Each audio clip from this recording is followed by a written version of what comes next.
નમસ્કાર મિત્રો, સ્વાગત છે તમારું આપણી આ યુટ્યુબ ચેનલમાં જેનું નામ છે ગુજરાતી જીકેની જમાવટ.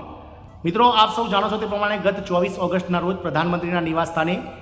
કેન્દ્રીય કેબિનેટની જે બેઠક મળી હતી તેમાં ઘણા લાંબા સમયથી જેની ચર્ચા થઈ રહી છે તે ઓપીએસને લાગુ કરવાના મુદ્દાને લઈ અને સરકારે છેદ ઉડાડી દીધો છે અને સરકારે એનપીએસના વિકલ્પ રૂપે યુનિફાઈડ પેન્શન સ્કીમ એટલે કે યુપીએસને કર્મચારીઓ માટે જે છે તે લાગુ કરવાની જે છે તે જાહેરાત કરી દીધી છે. મિત્રો, કેબિનેટની બેઠકમાં જે વડાપ્રધાનની અધ્યક્ષતામાં મળી હતી તેમાં મિત્રો યુપીએસને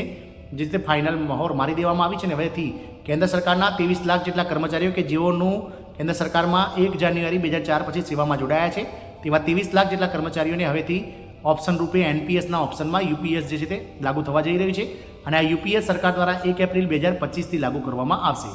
કેન્દ્ર સરકારે વિવિધ રાજ્ય સરકારોને પણ આહવાન કર્યું છે કે તેઓ પણ તેમના કર્મચારીઓ માટે એનપીએસના વિકલ્પ રૂપે યુપીએસ લાગુ કરી શકે છે. મિત્રો, યુપીએસની વાત કરીએ તો યુપીએસમાં સૌથી મહત્વનો મુદ્દો છે કે યુપીએસમાં જે પેન્શન છે પૂર્ણ પેન્શન એટલે કે કર્મચારીને પૂર્ણ પેન્શન ત્યારે જ મળશે જ્યારે તેણે કેન્દ્ર સરકારની સેવાઓમાં 25 વર્ષની સેવા પૂર્ણ કરી હશે તો તેને જે છે તે મિત્રો લઘુત્તમ સેવા અવધિ જે છે તે 25 વર્ષ રાખવામાં આવી છે. આમ 25 વર્ષની નોકરી પૂર્ણ કર્યા બાદ તેમને તેમના છેલ્લા 12 મહિનાના જે બેઝિક પગાર હશે તેના 50% પેન્શન આજીવન જે છે તે મિત્રો મળતું રહેશે. સાથે જ કર્મચારીઓના દર 6 મહિને જે ડીઆર છે મોંઘવારી રાહત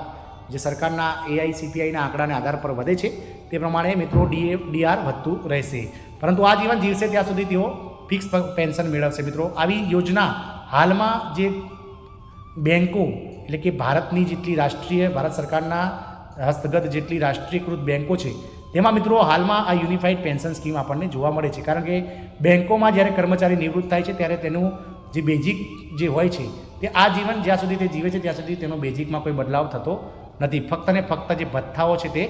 વધતા રહે છે. તેવી સેમ સ્કીમ સરકાર દ્વારા હવે કેન્દ્ર સરકારના કર્મચારીઓ અને વિવિધ રાજ્ય સરકારના કર્મચારીઓ માટે એપ્લાય થશે, કારણ કે ઓપીએસ એક એવો વિકલ્પ હતો કે ઓપીએસમાં કર્મચારીને દર 10 વર્ષે સરકાર દ્વારા પગાર પંચોનો લાભ મળતો હતો અને પગાર પંચો આવવાની સાથે જ મિત્રો કેન્દ્ર સરકારના કર્મચારીઓને ઓપીએસમાં જ્યારે તેઓ પેન્શન મેળવતા હોય ત્યારે તેમના બેઝિક બદલાતા હતા, પરંતુ હવે એવું નહીં થાય. ફક્ત ને ફક્ત 25 વર્ષની સેવા તમે પૂર્ણ કરશો ત્યારબાદ તમને તમારા છેલ્લા 12 મહિનાનો જે બેઝિક પગાર હશે તેના 50% સરેરાશ જે નીકળશે અને સરેરાશ નીકળ્યા બાદ જે 50% બેઝિકનો થતો હશે તેટલો તમને પગાર આજીવન મળતો રહેશે. પરંતુ મિત્રો આપ સૌને જણાવી દઈએ કે પ્રધાનમંત્રીના નિવાસસ્થાને જેસીએમ એટલે કે જોઈન્ટ કન્સલ્ટેટિવ મિકેનિઝમ કે જેઓ મિત્રો સરકાર અને કેન્દ્રીય કર્મચારીઓ વચ્ચે એક જીવાદોરી રૂપે કામ કરતું એક મિત્રો સમિતિ છે, તો આ સમિતિના કેટલાક સભ્યો પણ ત્યાં હાજર હતા. સમિતિના સભ્યોએ આ યુપીએસની જે અલગ સ્કીમ છે તેને મિત્રો આવકારી છે. તેઓ કહે છે કે એનપીએસ કરતાં ઘણી સારી સ્કીમ છે અને આમાં એસ્યોર્ડ પેન્શન જે છે તે સરકાર દ્વારા આપવામાં આવે છે. એનપીએસ એક શેરબજાર આધારિત પેન્શન સ્કીમ હોવાથી તેમાં જે પેન્શન જે નિવૃત્તિ સમયે મળવાનું છે તે નિશ્ચિત નથી, જ્યારે યુનિફાઈડ પેન્શન સ્કીમમાં એસ્યોર્ડ પેન્શન એટલે કે કર્મચારીને તેને છેલ્લા બેઝિકના 12 મહિનાના બેઝિકના સરેરાશના 50% આજીવન મળે છે, એટલે કે તેને ખબર છે કે તેને કેટલું પેન્શન નિવૃત્તિ સમયે મળવાનું છે. આમ યુનિફાઈડ પેન્શન સ્કીમને દેશના વિવિધ જે કર્મચારી યુનિયનો છે તેમના દ્વારા વધારવામાં આવી રહ્યું છે, પરંતુ કર્મચારી સંગઠન જે છે તે મિત્રો એક વસ્તુને લઈ અને નારાજ છે. તેઓ સરકારને તેના વિશે હાલમાં અરજી કરી રહ્યા છે અને તેઓ સરકારને ફરીથી તેના વિશે પુનઃવિચારણા કરવાને લઈ અને મિત્રો વાત કરી રહ્યા છે. તો જાણીએ વિડીયોમાં વિગતવાર કે યુનિફાઈડ પેન્શન સ્કીમમાં કયા સુધારાને લઈ અને જેસીએમના સભ્યો અને કર્મચારી સંગઠનો દ્વારા હાલમાં જે છે મિત્રો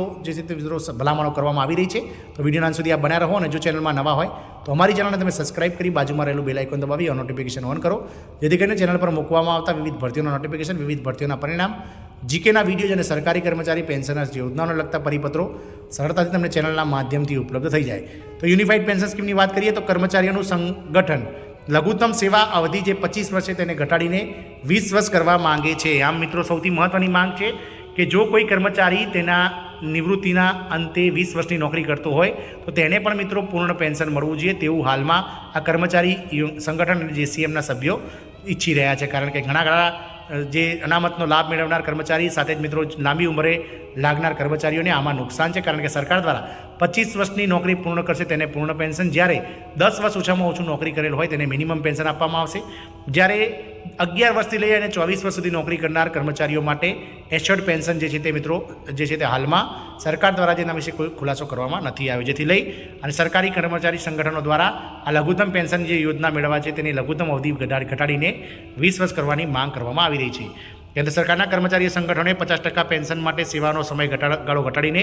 20 વર્ષ કરવા સહિત યુનિફાઈડ પેન્શન સ્કીમમાં વધારાની વિનંતી કરી રહી છે. અન્ય માંગણીઓમાં 80 વર્ષથી વધુ ઉંમરના લોકો માટે માસિક વેતન ફાળો અને વધારાના પેન્શનનો સમાવેશ થાય છે. કેન્દ્રીય કેબિનેટે આ યોજનાને મંજૂરી આપી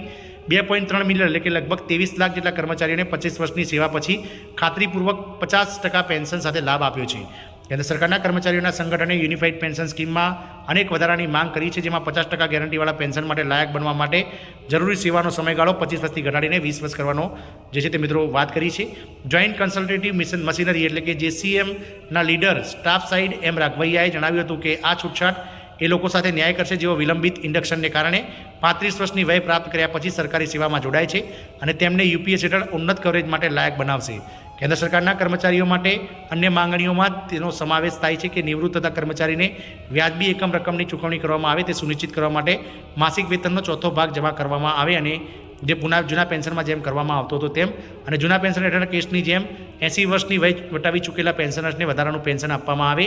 જે UPSમાં આપવામાં આવતું હતું. અગાઉ કર્મચારી સંગઠને 1 જાન્યુઆરી 2004 પછીના સેવામાં જોડાયેલા સરકારી કર્મચારીઓની ચિંતાઓને દૂર કરવા માટે વડાપ્રધાન નરેન્દ્ર મોદીને આભાર માન્યો હતો અને હવે તેઓ તેમના પગારમાં ઓછામાં ઓછા 50% UPS હેઠળ પેન્શન તરીકે મેળવવા માટે પાત્ર છે. JCMના સચિવ શ્રી ગોપાલ મિશ્રાએ પણ રાજ્ય સરકારોને આ યોજનાનો અમલ કરવા અને સરકારી શિક્ષકો અને મ્યુનિસિપલ કામદારોને પણ લાભ આપવા માટે વિનંતી કરી છે. યુનિયન કેબિનેટે રવિવારે UPSને મંજૂરી આપી હતી, જેનાથી 2.3 મિલિયન સરકારી કર્મચારીઓને ફાયદો થશે. ઓછામાં ઓછા 25 વર્ષની સેવા પૂર્ણ કરનારને